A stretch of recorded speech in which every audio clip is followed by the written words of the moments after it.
Quick programming note. I think we're going to have to articulate this because it's definitely going to come up over the next few days. Because the Olympic Games and the men's ice hockey contests that we see end up taking place super early in the morning, Vancouver time, we are going to have to stray away from talking about player news and just dive into some of the stuff that doesn't necessarily expire soon. What I mean by that is, the past few days, we had been making videos about Montreal Canadiens players and guys on Vancouver and stuff like that, going over news and statistics and updates. But it's kind of difficult to make a video about Team Canada and Nick Suzuki when Team Canada and Nick Suzuki are going to be playing an hour before this video comes out. So instead, we will use the earlier standardized time slots of Lego Rocks 99 videos to just dive into stuff that relates to the NHL, not necessarily the Olympics. We'll make videos about the games. I think I'm seeing right here, these game videos get quite a bit of views, so it does seem like a pretty profitable idea to talk about the Olympics as they happen. But heading into today's contests, of course, Switzerland, France is going to be early in the morning. Canada, Czechia is going to be coming up. I wanted to talk about some Montreal trade updates, though. And that's the entire reason you clicked on this video. I think Canada is probably going to be playing whilst this video comes out, I think. But Jordan Kyrou is the conversation topic of today because we just got ourselves some extra word from Montreal Canadiens and NHL reporters that it turns out the Habs' interest in this guy is very, very high. Whether or not that's a good thing or a bad thing, you can let me know your thoughts in the comments. That's besides the point. The fact is, it seems like the Habs really have their sights on him. And let's dive into why we're talking about it. So, I'm going to leave a link in the description of this article posted onto donlescoulisses.com by Vincent Leroux, posted earlier yesterday, that talks about Jordan Kyrou. This was French, translated to English, links in the description. The Montreal Canadiens have inquired at least 3 times on Jordan Kyrou, according to David Pagnotta. The article actually opens up by saying, here we go again. And this time it's about 3 dances between the Habs and Kyrou. On the February 6th episode of The Sheet podcast, insider David Pagnotta reignited speculation about Kyrou and the Habs. According to him, Kent Hughes and his team are not ready to give up just yet. Since last summer, the St. Louis Blues forward has been on the list of players coveted by several teams, and Montreal isn't just keeping a casual eye on him.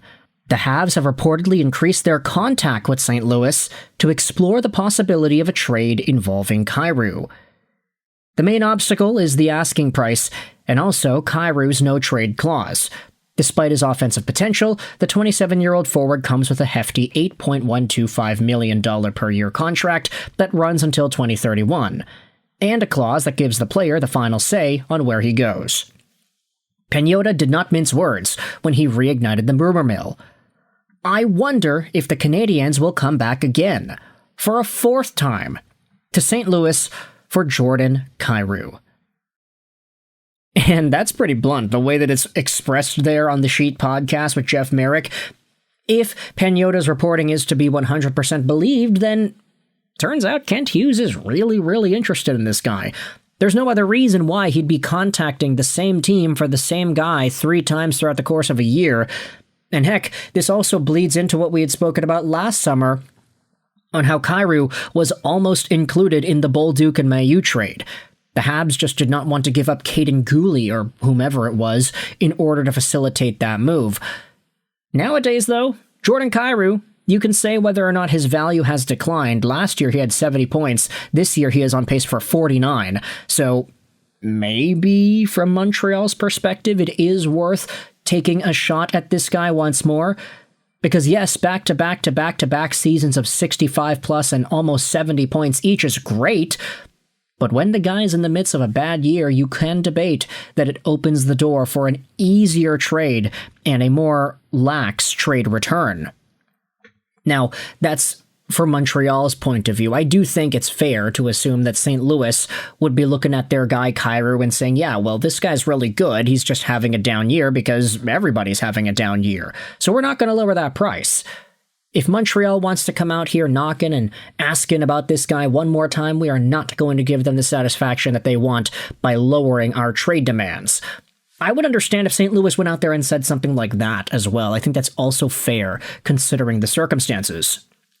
With all that said, though, let's head over to the Montreal Canadiens subreddit because Shogun2909 posted the Dans les coulisses article onto the Reddit, and there are a whole bunch of conversations in the comments.